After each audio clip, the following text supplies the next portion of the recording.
I never thought I would want to compete, but it is something like an addiction. When you start competing, you just don't want to stop. I realized, and I realized so many things from the competition that gives me and gains for me. I discovered so many things about me with competition. For example, about my body, I always thought I would never lose weight, and with competition I learned that I could even lose one. I started losing like 4 kilograms in a week. I thought that would be impossible for me. I learned so many different formulas that works only for me and for my body. I learned my capabilities. I learned how strong I can be. I learned how stronger I am compared to others. I just discovered my full potential with competitions. Mm-hmm. That is not just for jiu-jitsu, by the way, to look at different situations in life.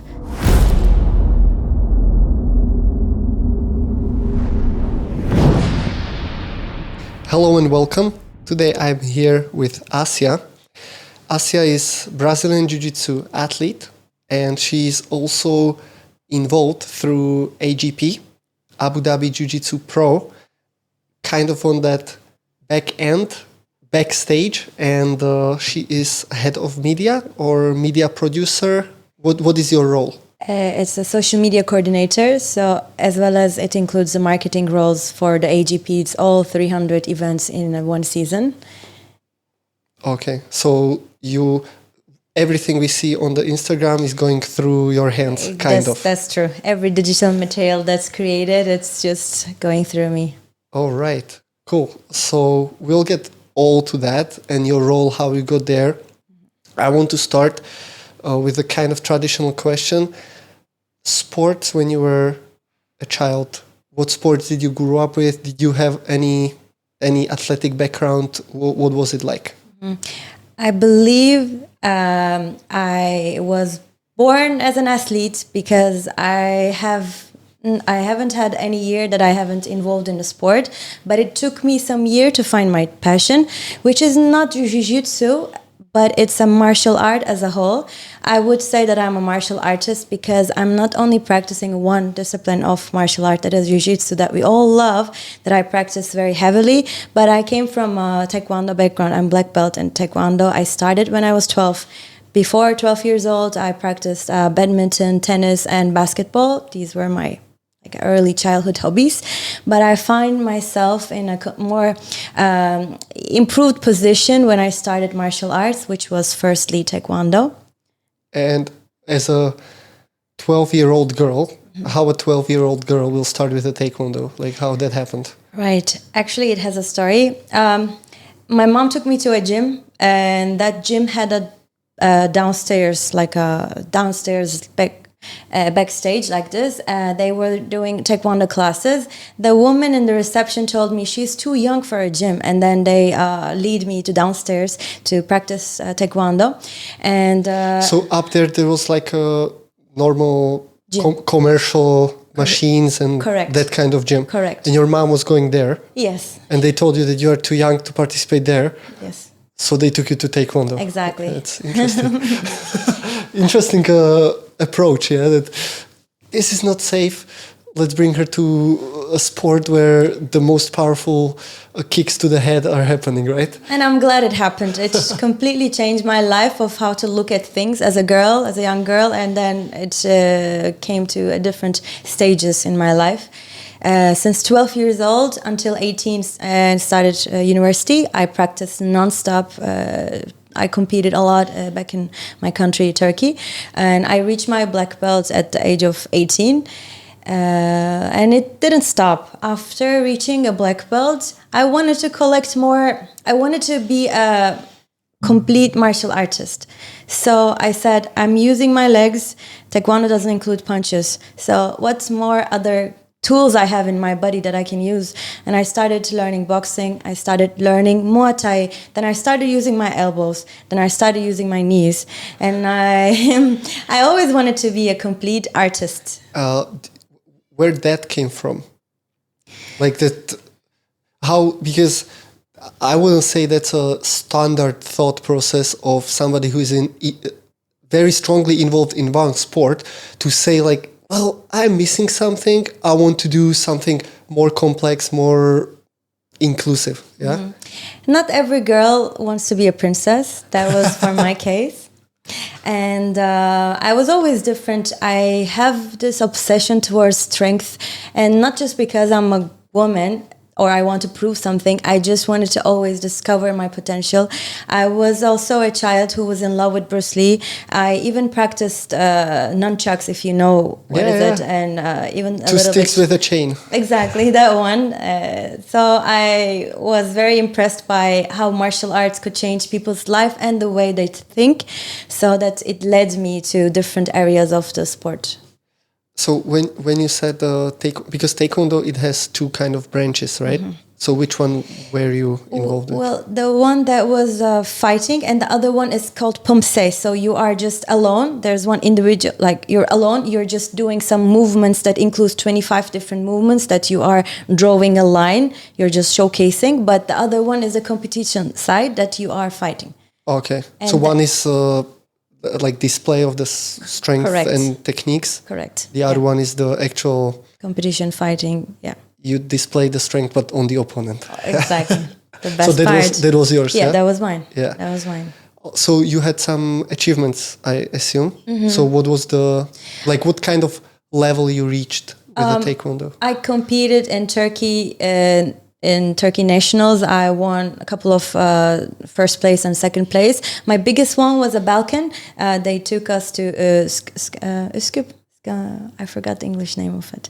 Anyways, Try. Üsküp is in Turkish, so it was Macedonia. Okay, Yeah, Macedonia. so there was a competition there, and I got a second place in the European, Balkan tournament in Taekwondo, and yeah, that was it for the competition part of it. Were there any times because 12 to 18, especially, well, I mean, for guys as well, but also for girls, it's very transitioning time. Yeah. So were there any times where you're like, I actually want to be rather a princess and fuck this shit, I rather want to focus on something else, or you were just full on all the time? Of course, career and the university, this kind of thoughts are from our parents that we need to, prioritize our career and our professional life. But I found a balance. Even now, I'm finding a balance between having a job and competing as an active athlete. But I always was this way. Okay, I have my diploma, I have my career, but I have my passion that I'm still doing. And it's the first time that I combine all of it. I work for Jiu-Jitsu and I practice Jiu-Jitsu.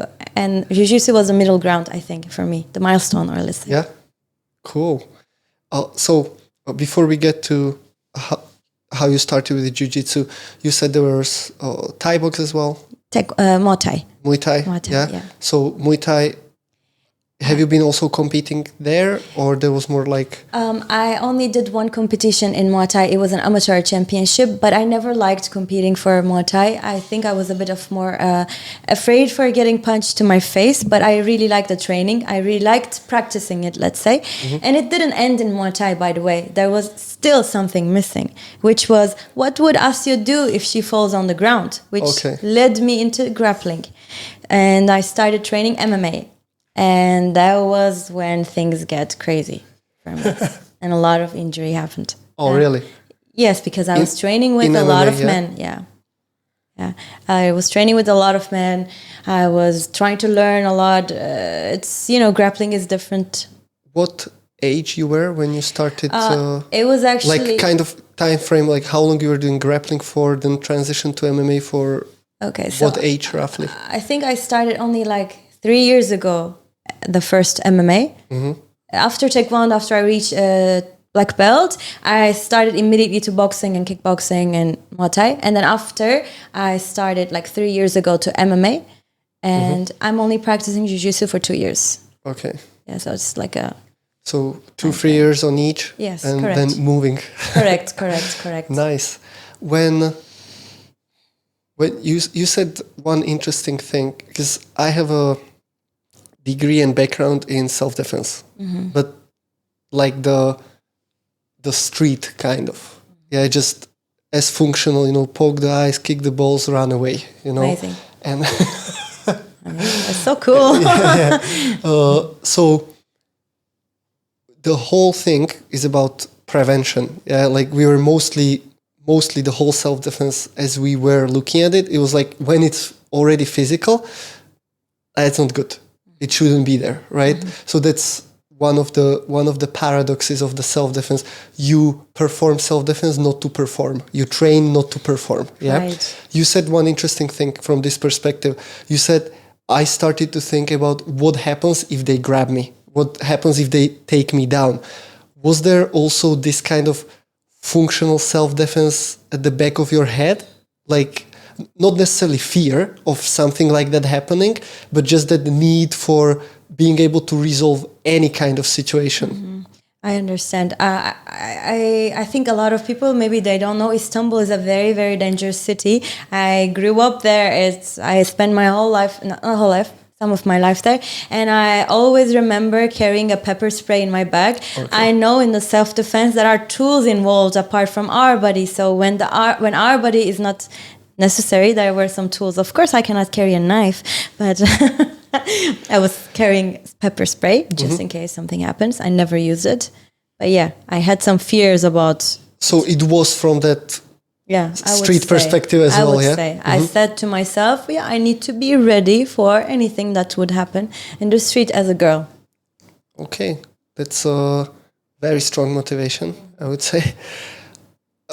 How is it with guns? That's just a side question. In Turkey, like, can you own a gun? Can you, as a private person, have a license, or what are the rules there? I think you need to be like a government person to have a gun. But what I was more scared of, that I think in Turkey, if there's danger, they would have knife and stuff.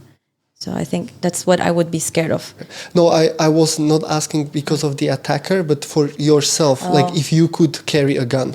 Yes, I cannot carry. You cannot. Okay, cool. So well then, pepper spray. Yeah. Have you been training with the pepper spray? No, never. Yeah, because this is one thing that people are many times missing in actual practical self-defense. If you have a tool, you need to know how to use it. Because like, I had a pepper spray. at the bottom of the handbag and. Digging it out or not having it ready is as not having it at all. Actually, when I feel I'm in danger, I would have a long sleeve and I would put the pepper spray right under my finger. That's nice. Yeah, that's already higher level of awareness. Yeah. Nice. Wow. Very good. Yeah. Cool. Okay, so you got to Brazilian Jiu Jitsu. Would you say like that is? You said that you're looking at it as being as complex as possible. So striking, kicking, everything needs to be involved for you as a martial artist.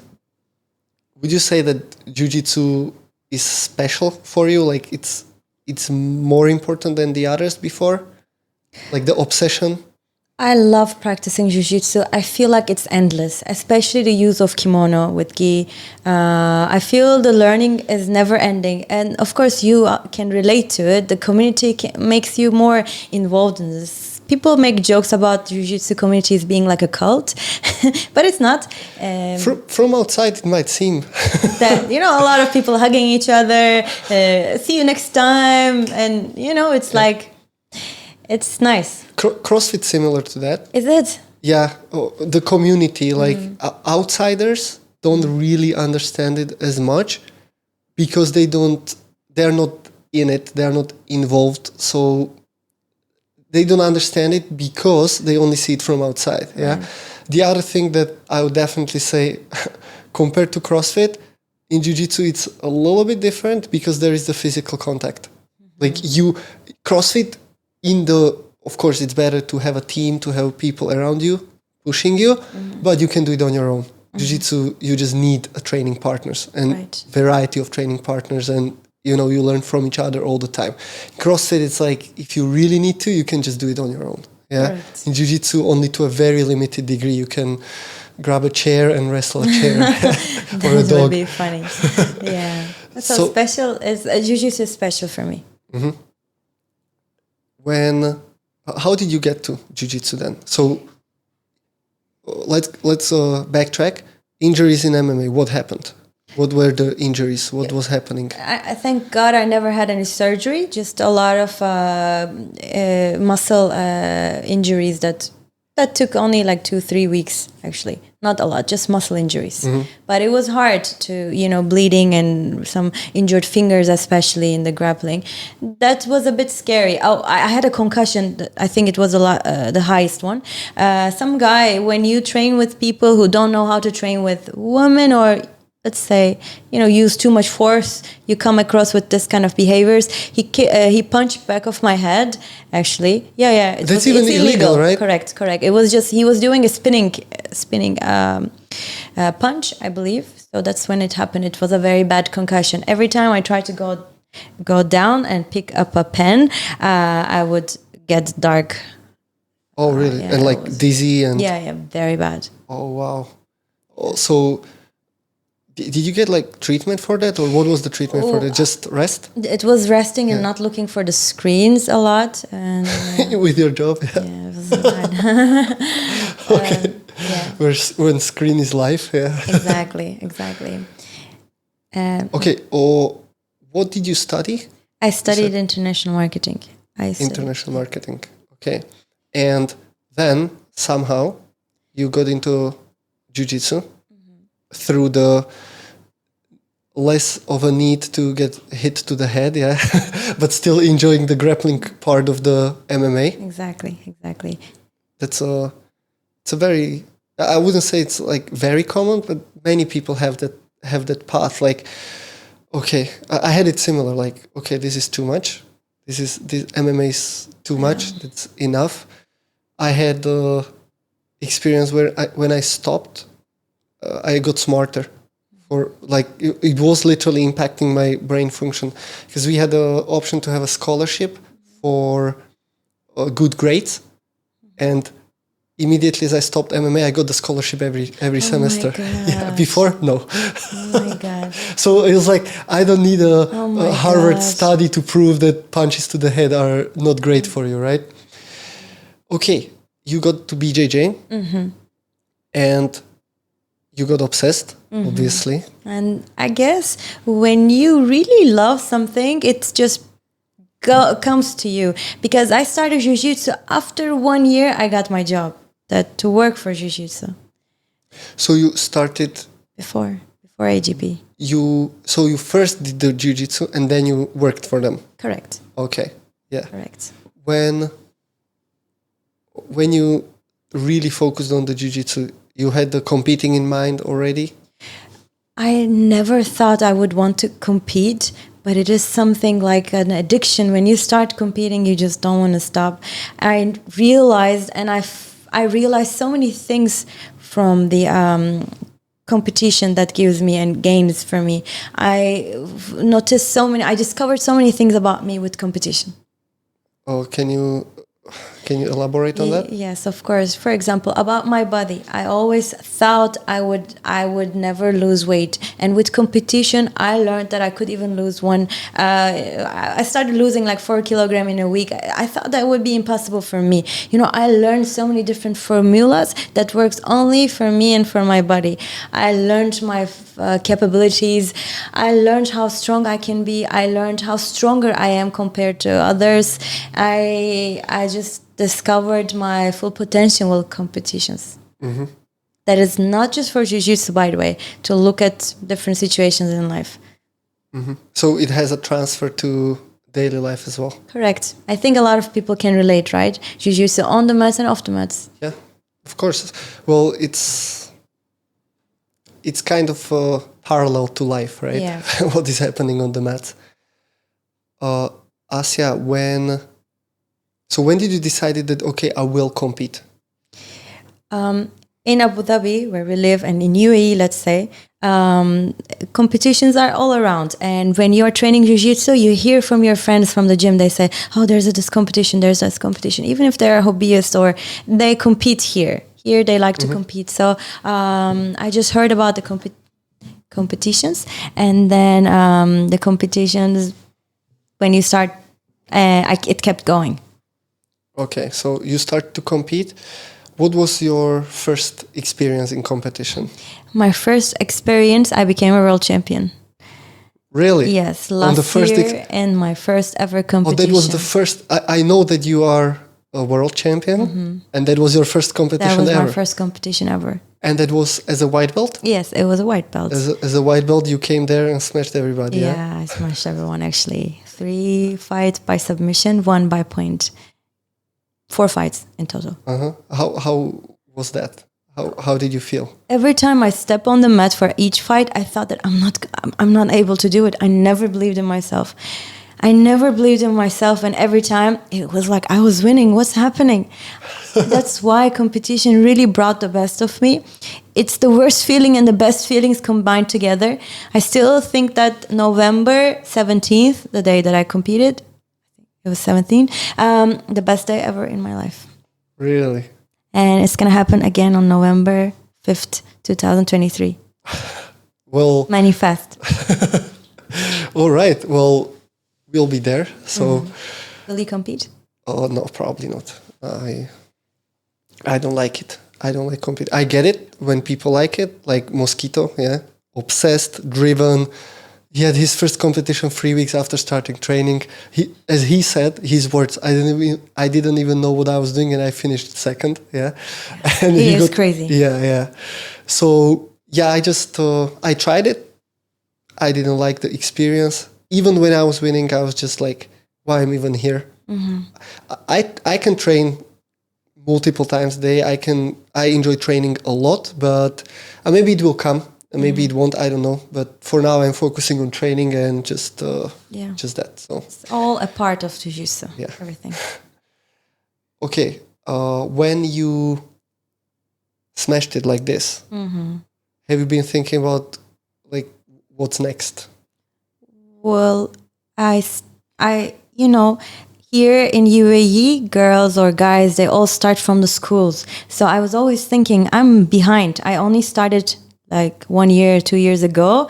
And how am I going to get better? How am I going to get my black belt? I know it's not about the belt. How am I going to increase my growth faster than them? That was my question. After the World Championship, you get promoted to a new belt. So I got my blue belt after winning the World Championship last year. So today, of course, this year, of course, my goal is to win again and get promoted to a purple belt. And maybe it shouldn't be the goal. Color doesn't matter, but I just want to reach the maturity of the black belt, increase my mat time. Yeah, this is exactly what you're saying. How I look at it is, you don't necessarily want the belt, you want the capacity and capability that comes with the belt, and the belt at the end will be just appreciation, from your coaches. From the professors. A lot of people say that when you have a new belt, you unlock new superpowers, by the way. Really? Yes. Well, did you unlock anything in the blue belt? No. I was just about to say, it definitely didn't happen to me. Yeah. But you probably change your perspective a little bit. Yeah, I think it's like... I guess we'll see on the next belt, right? Hopefully. I will not say hopefully, I will say certainly. Yeah. It's just a matter of time anyway. If you keep going like this, for sure. I train 5 hours in a day with an 8-hour job. Yes, that's what I want to get to. First, tell me how, when it's basically like a dream coming true, right? You are training jiu-jitsu, first year in, that's like full-on obsession. Yes. And you start to work for them. You start to, in your field, which was digital marketing. Correct. Yeah. You just got an offer, or how this all happened that you start to do your profession for your passion? Yes, it was. I believe that things comes to your way when you want so much. I came to UAE 2 years ago, and it only happened, my life got better only after 1 year, because I kept looking what I wanted. I didn't want to take anything random that is about digital marketing. And what you did before? I came here right after I finished university. I started looking for a job in UAE. I came with a tourist visa with just my savings without the work, by the way. And then the whole 1 year was like finding something, trying to, cover my expenses, not finishing my savings. That 1 year was so tough. It was so tough, but things gets better when you want it and when you really ask for it. Nice. Did you manifest it? Yeah, of course. Yeah? I lived with it. I lived with it. There's something about me. I don't know. I think I believe in myself, and I really think I'm special. I really can do things when I put it in my mind. And last year I had my goals of the year. I checked all of it from the checkbox. So I feel like now what now? Like I did everything I wanted. Nice. Yeah, and it's now only the upgrading, and I did everything in the base to, start my life as a young graduate. When you were looking for the job, was it like you had eyes on particularly this role, this job, and you were going after it, or you were like looking for all possible opportunities and this just popped out and then you took it? How did that happen? I looked for everything because I needed money. I needed to work, and I wanted to stay here. I didn't want to go back to Istanbul, Turkey. And of course, I had to look other options. There are some things came to my way, but I waited patiently, and this came to my way. And I believe one of the best thing is that you talk to people about your passions, and people will come to you if they hear something. So you become the point when they hear something, they think about you. So that all the memes and all people making fun of people who doing jiu-jitsu don't talk about anything else actually worked for you, right? That's true. I can talk about jiu-jitsu for 2-3 hours. You were talking about it so much that eventually people came to you with this job offer, yeah? That's exactly how it happened. That's so cool. That's so cool. Thanks, God. Nice. So, okay, you just... AGP comes and they appoint you as a one more time. What is your role? I do so many things. So you can say digital media coordinator or media coordinator, marketing. Yeah. Okay. I just don't want to call it something what it's. I'm not a head. There are more people above me. For now. Well, who does the job. Yeah. Okay. So what is your role? Like, okay, we know what the title is, but what your role actually is, what you do on a daily basis? The role of AGP, apart from being the event management sport company, it's to contribute to sport of jiu-jitsu. Actually, that's why in one season, organizing 300 events in more than 100 cities and 65 countries, right numbers, by the way. Yeah. And it's not easy. And that's insane. That's insane. 300 events. Correct, in one season. 100 cities. 65 countries. Correct. 65 countries. Correct. That's Correct. crazy. That is. So it's like bringing jiu-jitsu everywhere that is accessible to the practitioners and to change their life. On the technical part, I know that's not probably necessarily your role. How does it work? Like, let's say you want to organize or AGP wants to organize something in Istanbul, yeah? Do they approach somebody or do they just like come with all their stuff and they do everything themselves? How does this work? Yes, we actually don't go ourselves. We have the representatives there that we trust, that we work for years. I mean, the technical side. So they appoint to AGP that are going through some, of course, some checklists and everything. So they organize the event for us there. Okay, so it's kind of outsourced to a degree. Yes, but not a random person can come and do it. There are certain person does it for years now. It's so is there a way that you could bring it to, let's say, Slovakia? Because I don't There's no in Slovakia? I don't think so. Okay. I know there is some happening in Prague and definitely Vienna. These are the closest. Austria.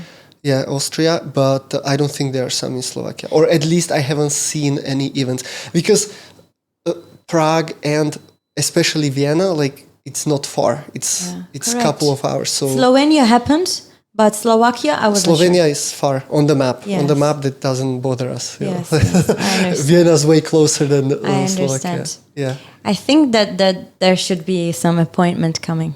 Okay. Well, we'll stay on our toes. Cool. So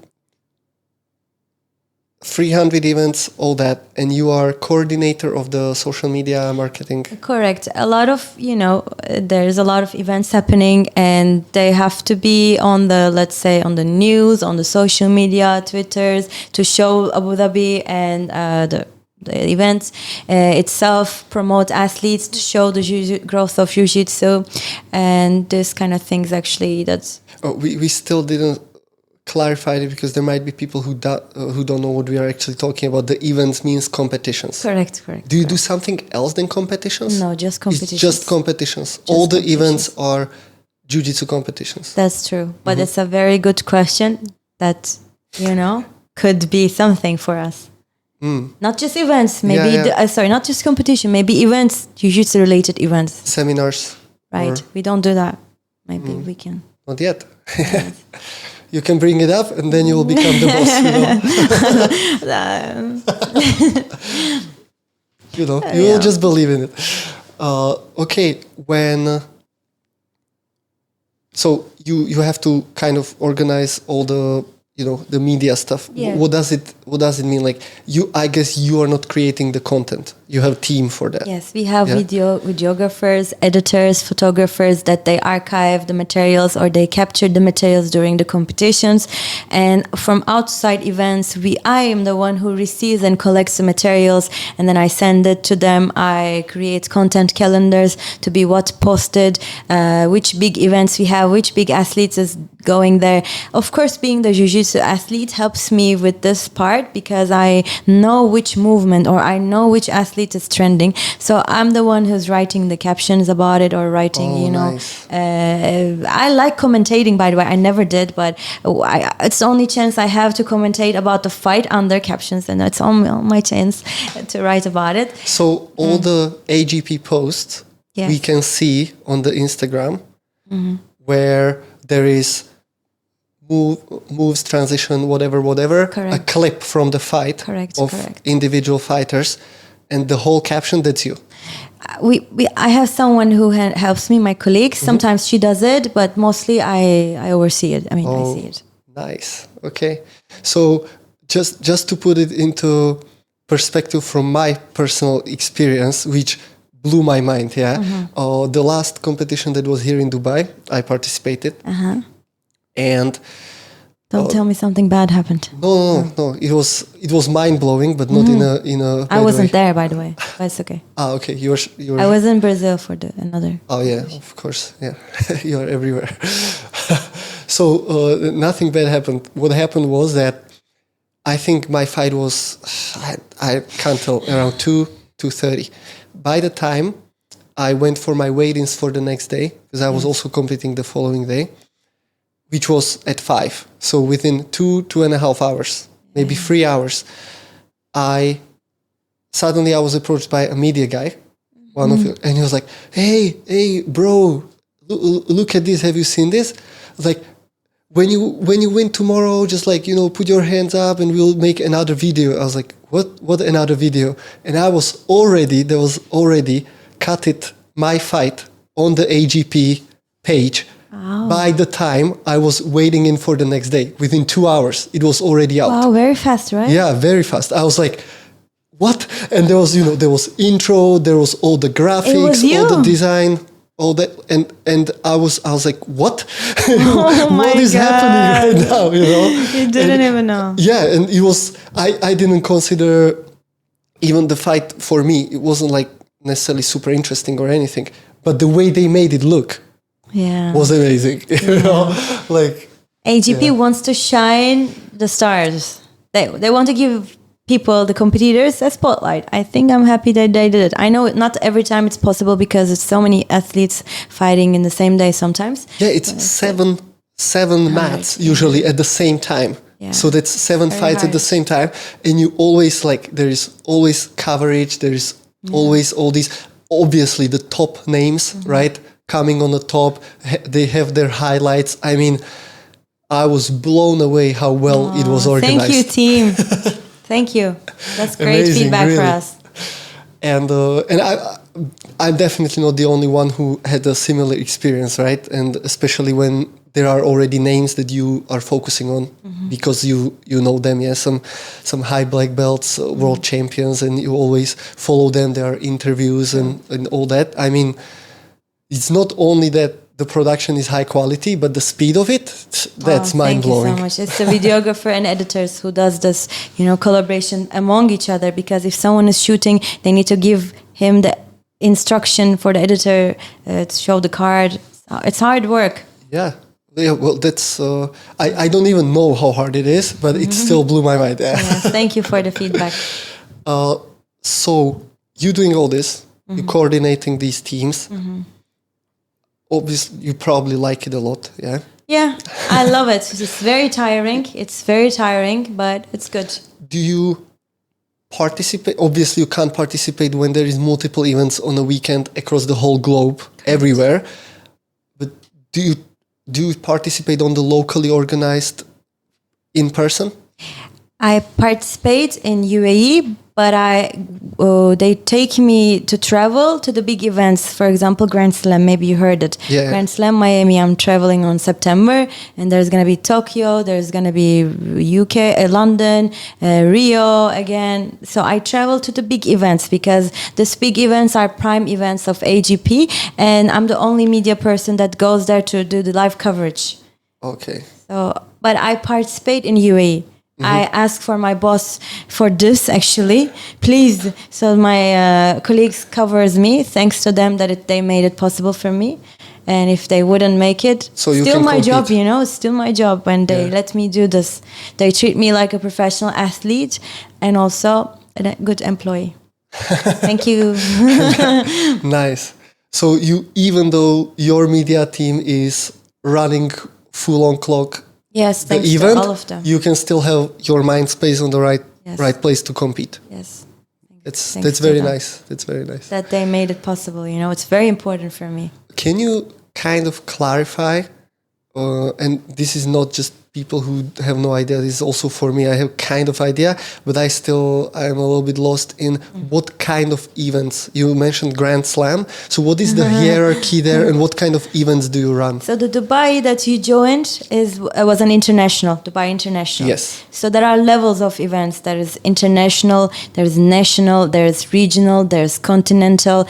These comes with different numbers, points of numbers that you gain that adds up to your ranking. But there are also Grand Slam, which we call like a prime event of AGP that tours the world in prime locations, and it's only purple, brown, and black. But the international, national, that they all have the levels. They have all the okay. So the ones that you experience is for all belts except white belts, I think. Yes. Yeah. So it's blue up. Yeah. Blue and up. And so, what would be a difference between international and continental? For example, it's just the points you gain. Point. Okay. So it's kind of like exclusivity, or how lucrative the event is to participate, to gain the points. Yes, a lot of people follow the rankings, so the points that they earn is very important for them, because AGP gives them an end of season awards, which is a very good award, like a cash prizes and everything. So also when you compete for World Pro, which is the season finale, and you get to be in a better bracket, maybe you will do less fights because you have the points. Oh, yeah. okay. So also for me, so the more points, more experienced athlete you are, the kind of better treated you are. Let's say. Yeah? It's normal. Yeah, it's normal. All right. Does it clarify you? Yeah, sure. So, and just to explain it, the points you have different amount of points for obviously winning, being second, Correct. yeah, but also for participating, you get some points. Exactly. For how many fights you win, you get points based on that, and there is a worldwide ranking based on, I believe it's country, continent, and the worldwide. It's it. Well, I just seen my profile. Yeah, it's very nice, actually. You're probably number one in your country. I don't know. Maybe I'm the only in my category, so it's more likely within the AGP. So yeah, that's you kind of like AGP, kind of like they created this system, right? For it's their ranking, their system, and yeah, it's gaining a lot of popularity, right? Yeah, hopefully it will only grow because that number of events, I don't know which company is in 65 more countries. It's very hard to carry it and trust. I would say CrossFit is. Yeah, because the biggest competition, I believe it's still to this day, the biggest competition ever is the CrossFit Open because it's online. So anybody can participate. Oh, wow. Yeah. You just record yourself, how you do certain workout based on certain standards. You have accredited judge. And therefore, I don't want to say some stupid shit. I can Google it, but participation is like hundreds of thousands of people for the CrossFit Games Open. Yeah. So that's like, I know that they were promoting it as the biggest sport event in the world because it's online, so it's easier, right? Obviously. Yeah, but and it's then, so cool. Yeah, and then people at the top of their regions progress further and so on. Now, this was all like history and work. So now let's go into how can you manage what you do 9 to 5 at work. Because do you work from home? No, I go to the office. You have the office, yeah. So 9 to 5 in the office, and you train 5 hours a day. Yeah. So let's first go. We'll go step by step. First, let's describe the training, how it looks like, what are the sessions about, so on, and then we'll go nutrition and so on. Okay.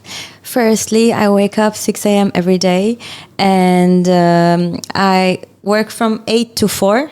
Okay. It's fine. And in my break or before work, I do my gym workouts, like my lifting, my strength and conditioning.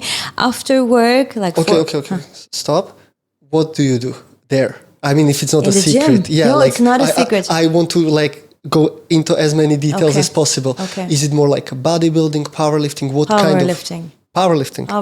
I think it's powerlifting. I started working with it's a famous coach in UAE, by the way, Gianpaolo Guilherme. I'm sorry if the pronunciation is bad, coach. He's amazing. I guess it's French. He's Brazilian. Oh, Brazilian. Yeah. Okay. Anyways, he is a black belt jiu-jitsu athlete, and he takes care of a lot of teams here and a lot of good athletes. Like, he's a coach of Diego Baby Shark also.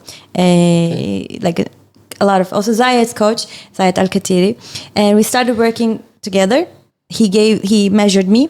I gave him my RPMs of each my maximum repetitions. Sorry, my maximum weight for the movements, like a squat, deadlift. Yeah, like what 1 rep max is? Yes. Like what's your 1 rep max for? Can I say certain movements? Oh, okay. For example, for back squat, it was like 82 kilogram, 1 rep. So for 1 rep max. Yes. Yeah. And then... and you measured that? Yes. Like you tested gym. yourself? Yeah, okay. The gym, they helped me spotting me, and I put the numbers, and then he created a program for me, and those less than my rep, I do 4 reps 6 times. For example, back squat now 66 kilo. I do 4 reps 6 times. Yeah, 6 times 4 at certain percentages. Yes. Yeah. Then I switch to bench press. I do the same thing. After bench press, I move to deadlift. After deadlift, I move to weighted chin-ups. That's in 1 day? Yes. Oh, shit. Okay. That's basically whole powerlifting in 1 day. Yeah, I do it 3 times in a week. And 1 day is the mobility. So you said chin-ups and then some accessories or... Weighted chin-up. Weighted chin-up? Yeah. And then that's it? That's it. Well, that's 4. 4. Very taxing exercises. Yeah. Wow. Okay, 6 times 4. Nice. Yeah, he told me that I will reach my full potential on the World Pro time. So we are doing strength now, and then I think he will change it to negatives. I don't know what's the name, but like... You push and then you come back like this thing. Okay, yeah, You know So what? more explosive, Yeah, plyometric, and explosiveness. then okay, Isometric, he said something isometric. like that. It's holding, Yeah. like yeah. holds. Yes. Isometric are holds. So we will keep changing our program. So you don't really. So this program, you basically follow what he gives you. You don't Yes. really. You don't have to think about it. It's just okay. Yes. This is written. I go. Yes. I do it. Yes, and I 100% trust him. I'm gonna be so strong. Do you have I some want to. deloads? Do you have some deload week? Like Deload, okay, like out of nowhere. Well, out of nowhere. It's not out of nowhere, but you'll get for a week a little bit lighter, so your nervous system can recover. I don't. You think don't? yet. No. No, we don't have. Okay. I think he's just gonna change the program. Yeah. We will see after. Yeah, Did you see my video? No, you didn't. It's okay.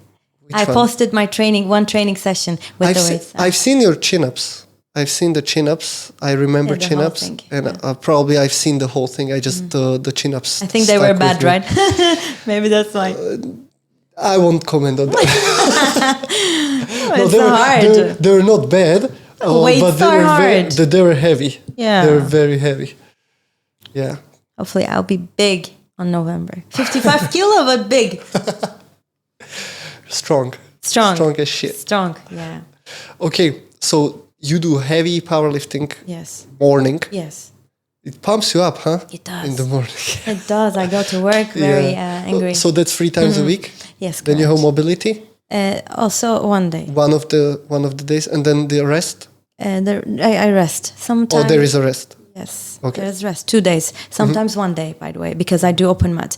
After work finishes. No. I mean for your AM like this early morning session. Yes, like if you it finishes. That's it. That's it. Okay.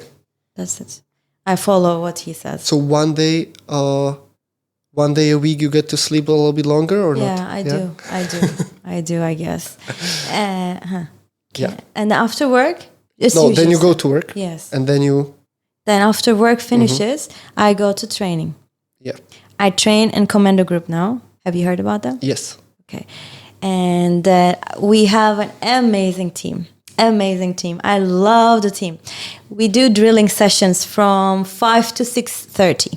From 6:30 until 8:30, we do our regular training. That includes, again, drilling specific and sparring.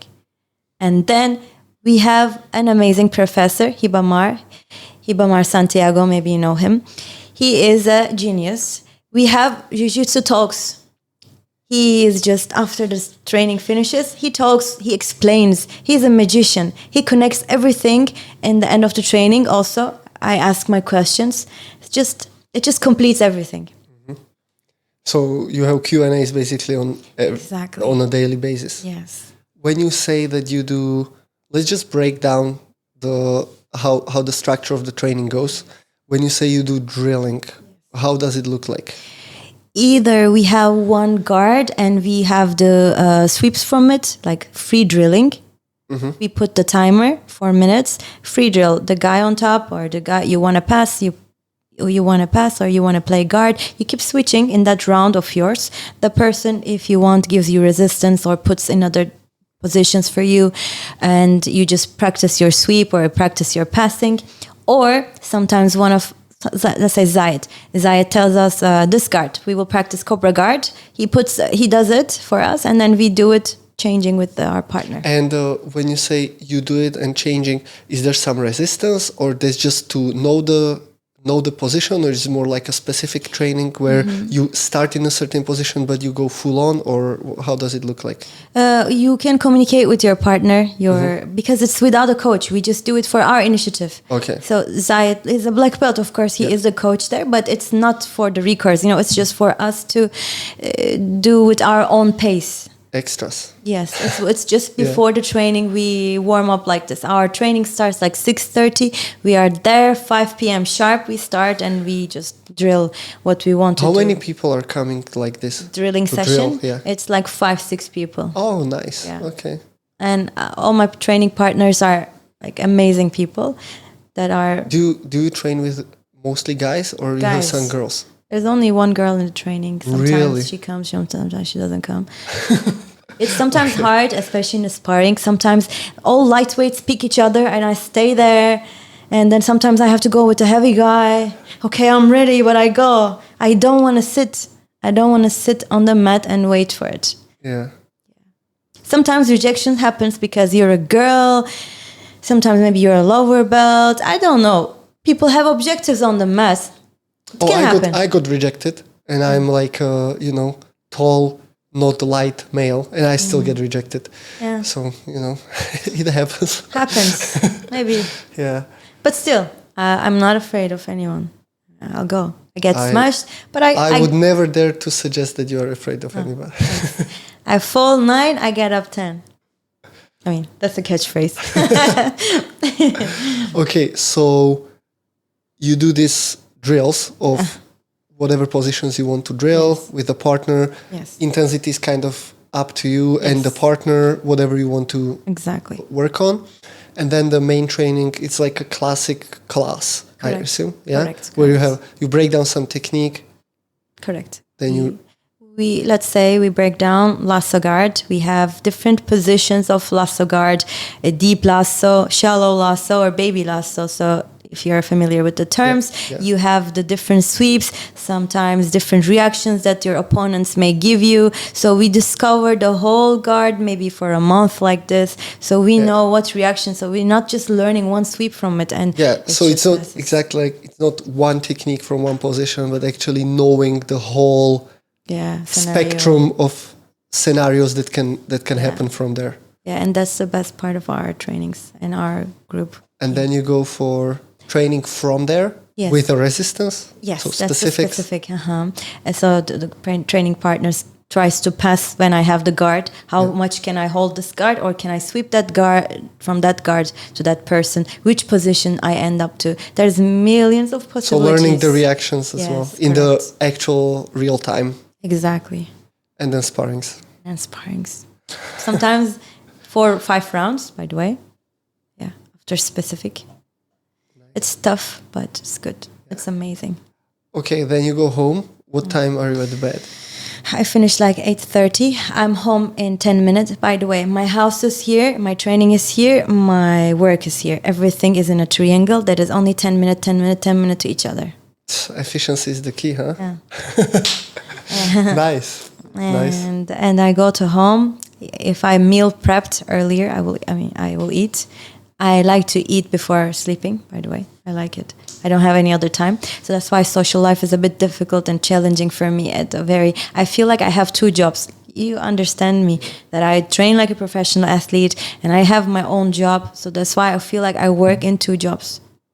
But it's just rewarding. I don't make money from jiu-jitsu, by the way, like from competing. Yeah, well, not many. There is very few people in the world who do. Yeah. Right. At least, where is it? Where is it right now? Yeah. Okay, you already touched on it, so let's explore. Let's go to food. Like, how do you fuel all this? Because if we count it right, it's really 4 to 5 hours of training a day. Yes. So when in this schedule do you eat? What do you eat? How do you make sure you have enough protein? Like, what is your nutrition like? Maybe I should have had a professional support, but I have never did. During the COVID times, I developed that I really like cooking and I got into a lot of healthy cooking. Now I don't have sugar in my house. I barely use flour. I cannot even use oil. So a lot of things are eliminated in my kitchen. I barely eat outside. I barely eat fried things. I eat very, very healthy. I just have a sweet tooth. Sometimes it's a bit difficult to control it. I like to eat sweet things, and I prefer to cook my own food. I think it's very easy to do it in with the tools that we have, like an air fryer. I have my protein bases that I choose for breakfast, lunch, and dinner, and I have the sides like salads and the carbohydrates and stuff like that. So I assume you eat breakfast after the gym. Correct. Not before. Correct. Yeah. Correct. And then lunch, obviously, at work, and the dinner is after I come back. After you come back. Yes. So 3 meals a day. Yes, I have snacks. Like, for example, sometimes I cook an oat bar, or I eat fruits, yogurt, granola, like these things as a snack. I count them as a snack because before it's not a full meal. Before jiu-jitsu, I feel like I need to eat something like this. count your macros, count your calories, count at least amount of protein, or you just go by feel? I count the protein only. Protein So only. like I try to reach Nice. like more than 100, 110. And you are 50. Currently I'm 57, 58 maybe. Okay. So my fighting weight is 55. I try to eat 110 like this. I use Solid. protein powder also, one meal. Should I explain my food or Yeah, everything. everything? You really want to know? Yeah, everything. Of course, I want to know. Okay, so in the mornings, I prefer, after the gym, I prefer to have like oats with me. Like I eat oats, frozen berries, chia seeds, and peanut butter. I eat it without protein, by the way. There's no protein in it. There is. There's protein also. I don't put protein powder. Yeah, Yes. there's no in the powder. morning, I don't put it. And then in the lunchtime, I usually eat. I double the protein for the lunch, by the way, so I can compensate the morning. I eat maybe 60 grams of protein in lunch.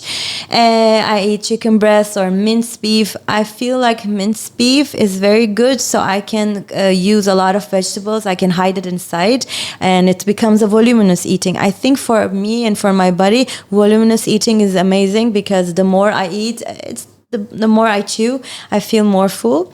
And I eat either pasta. I don't eliminate myself too much. I really don't. I just don't eat too much bread. I don't eat bakery stuff too much. But pasta. Pasta. You eat. I eat pasta. Yeah, I eat pasta, rice. I like to eat salads. And what would the lunch look like then? Dinner. Dinner, for example, because in the morning I didn't eat eggs. I like to eat eggs at night. And I heard this, maybe it's from the ear, eggs help you speed up your metabolism when you go to bed, when you're sleeping. They say that, but I'm not sure, maybe it's not right. I'm not sure about that. However, for me, protein before bed is the best choice for sure. So like always, yeah. Yes. I have a protein shake as a second dinner when basically right before bed. Yes. With the milk. So it's good. Thick volume. Yeah. I eat eggs and I eat cream cheese with it. I eat a lot of cheese also.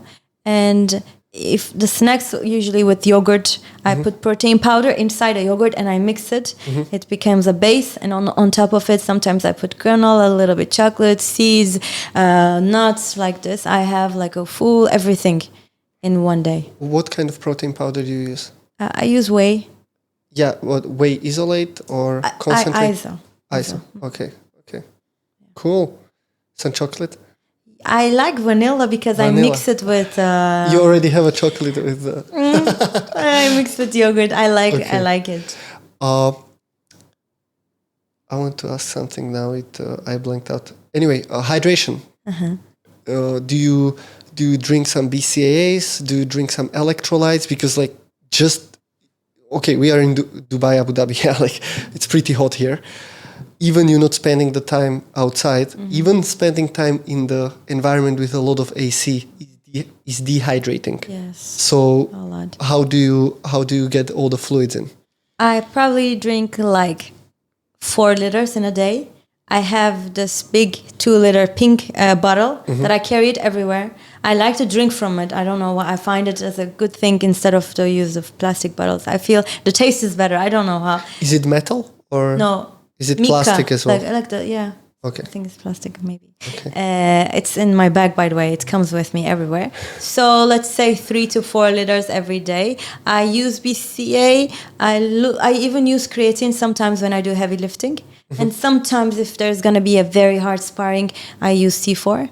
I have all the vitamins. I take the vitamins. Okay. 3. In the supplement? Yes. Yeah? You have some like a vitamin complex? Yes. Yeah? Vitamin D, are you taking? I don't know if it's... Do I? Yeah, I have. I do. Okay. And so C4 for... Do you drink coffee? I love coffee, yeah. Okay. If I'm taking C4, I'm trying not to drink a lot of coffee. So, but sometimes C4 doesn't even affect me. Okay. That usually happens when there is like a chronic overuse, which I don't expect. Yeah, no, I I don't use think too you have much. it too much. But when you do coffee, do you have some limit? Like, I can't have coffee after this time, or do you limit it? I don't have a limit, but I try to drink not more than 2 cups. Okay. Black But you don't mind even later in the day? No, I can sleep. Yeah, you can sleep. Okay. Maybe it's And- not good, but I drink. Yeah, it's not good. It's not great, yeah, because you have to, like, the coffee has a half time of degradation, 8 to 12 hours. So if you have a cup of coffee at 4 plus 8 hours, at 12, Okay. you still have amount of caffeine from half a cup. So even though, and I had this discussion so many times, even recently with some guys in a club, BJJ. It's like, because they were drinking coffee right before the evening class, Okay. It's like, I will fall asleep because I'll be so tired. It's like, yeah, but it compromises the quality of the sleep. Oh, really? Yeah, the deep sleep is compromised completely. So yes, if you're very tired, you will fall asleep. But it doesn't mean that your recovery processes are going as smoothly as they could. I will Yeah. take this advice. Well, please Thank do. you very much. So, like, I have this rule for myself: no coffee, no earlier than 90 minutes to 2 hours after waking up, because there is another different reasons how it interacts with cortisol, and it can throw you off, and then you're crashing afternoon. So first thing in the morning, coffee, that's very bad for you. That's very bad. Rather delay it for, in your case, after the training. Yeah. So 1.5 hour after waking up, and then 10, ideally 12 hours before bedtime, your last coffee. And if you follow this, you will actually find out that your coffee window is anywhere between 8 to 12. And even if you have 2 or 3 cups, Still or okay. 2 or 3 espressos, it's still okay. Or at least you're eliminating the negative effect of it, and you still have coffee and you can still enjoy it. You just don't overdo it, That's amazing. Or later, if you really want coffee, for the taste of it, just have decaf. Decaf. Yeah. That's true. There is still some caffeine, but it's way, way less. Yeah. There is roughly 75 milligrams in one espresso, 120 maybe in Americano milligrams of caffeine, but only 5 in decaf. Yeah, compared to 120, that's a significant Yes. decrease. So Thank you for this advice. for sure. Well, a coffee if lover. it can help you sleep better, it's really Yeah. worth it, especially with this load. So overall, what time do you hit the bed? I try not later than 11. Of course, 10 is ideal. Like, I come home at 9, finish very quick to shower and just get prepared. 10:30, 11 is good to sleep. Not much time, unfortunately, but that's the life we choose. Yeah, well, exactly. It's People you live their do it choices. because, yeah, you do it as you said before, like not much of a social life these evenings. Well, but you have the social life at the BJJ, True. and it's your choice. You Yes. don't have to do it. It's just Yes. what you want to do. So Yes. it's very, very cool.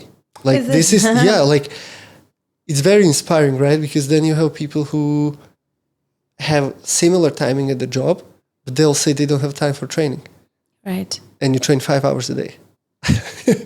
So like, there is always a way Yeah. All the time. if you want. Yeah. When how your weekends looks like are you cutting back on the training a little bit? Of course, Yeah. especially Saturdays, I try not to train. Sundays, if I want, I go to an open mat. Open mats are cool. Still 10 rounds, but at least I do it in the morning when I have my sleep and I don't have a work. Weekends, I try to just sleep, stay home, do grocery, clean, like the things that Catch I up. wouldn't do in a weekday, I couldn't do. See my friends, I don't know, go to Dubai. Abu Dhabi is boring, but it's good. Okay. Did you train this morning? No, I was gonna go, but I said I want to look pretty for the podcast. Okay. Well, The time span is short. If I train in Hojugisi, it's like 10 a.m. I will be done. Like it's compromising my sleep also. So if you would go there, we would meet each other. Yeah. you went? Yeah, I was there. Yeah. Nice. Mosquito went? Oh, he's still traveling. Oh, he's still there. But he'll be coming this week. I think he's coming tomorrow. So, yeah. There was a couple of us, but it was good. Nice. No girls, but that's fine. Sheena didn't come? Oh, actually, yes, she was there, but There's Natalie. I overlapped for her only for a couple of minutes. That's why. Yeah, there's a couple of them, but today was a little bit more quiet for this open. Cool. So, what is the vision? Vision. Yeah. Vision for me? Yeah. As for your athletic career, obviously winning this year's Blue Belt Championship. Yeah, that's a given. That's what you focus on. Yes. I want to be not the first champion, but I want to be the best champion. Like I want to be an example. I want to be an example, and I want to help people. Like I want to help people with jiu-jitsu as much as I could. I already accomplished different things this year, and I feel very happy when I think about it. With my reach, I don't have a big reach, but I helped 4 or 5 people to have a job this year, and I feel like this is my biggest achievement so far. How? I have a lot of network about jiu-jitsu people in UAE, and where I work, there are different projects, not just AGP, by the way. There are different projects, and there are some openings about jiu-jitsu, about management, things like that. I talk to people, and they do interviews, and they were very successful, so they started working, and it's just 4 or 5 people now so far. Nice. And I feel like I don't have a lot of followers, but So you're changing lives. Yeah, I think this is my purpose and my vision. Change my own life, change the people around me, be good, healthy, and that's it.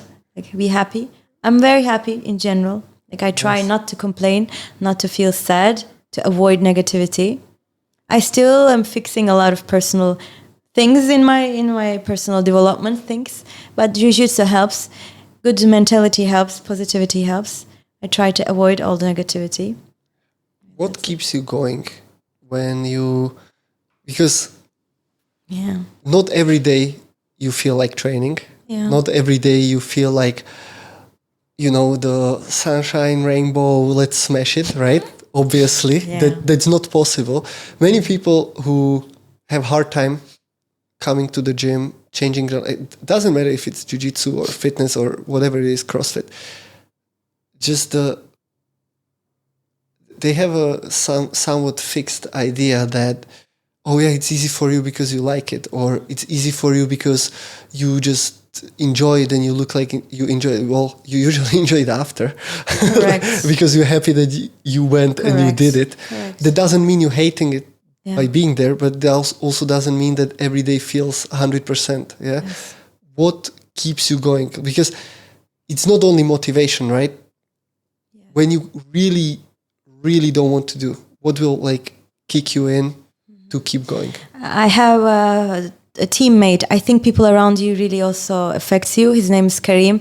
He's always motivating me since the first time that I started jiu-jitsu. Like the way that he goes, he always tells me the things that helps me to go. I think people around you, your circle helps you a lot. And of course, I know what you said.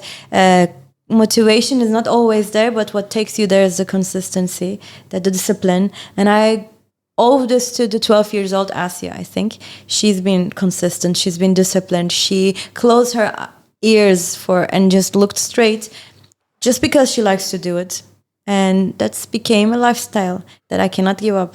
Do you think even in later age, and this is just for your personal opinion, you have a lot of people, athletes around you. You follow the top athletes so you can write the posts, right?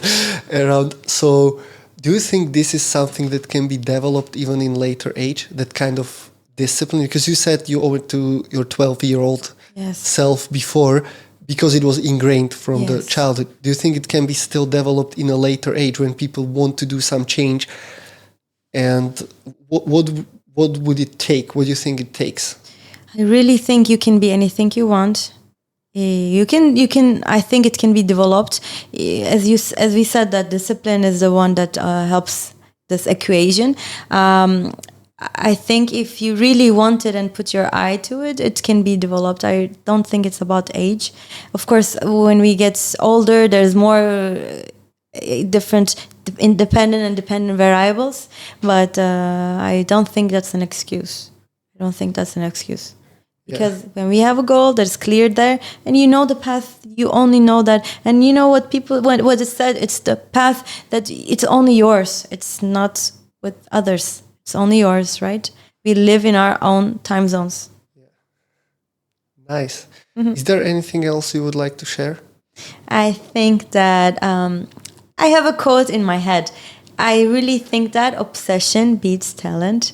I really think that, like, I'm so obsessed with things that I have, the things that I do, and it really beats change the gap between the people who've been practicing jiu-jitsu for maybe like 10 years. So I feel like, okay, I'm left behind, but I'm more obsessed than them. I can do better. I have a bigger heart because I'm born to fight. I feel like I'm a complete fighter. Maybe not the best in jiu-jitsu, maybe, but if you put me out there, I know I will do with all my heart because I can, because I will, because I love it. Mm-hmm. That's That's your message, yeah? Obsession beats talent. Obsession beats talent every time. Every time. And then there are people who are talented and obsessed as well. Yeah. And that's unstoppable. I guess that's it. I don't know if I'm talented. Maybe I am, but yeah. Yeah, probably, yes. With all the background, as you said, like, you're a born fighter. There's something special in your attitude and drive that will always keep you going. So yeah, cool. Thank you. Thank you so much. Thank you. Thank you very much.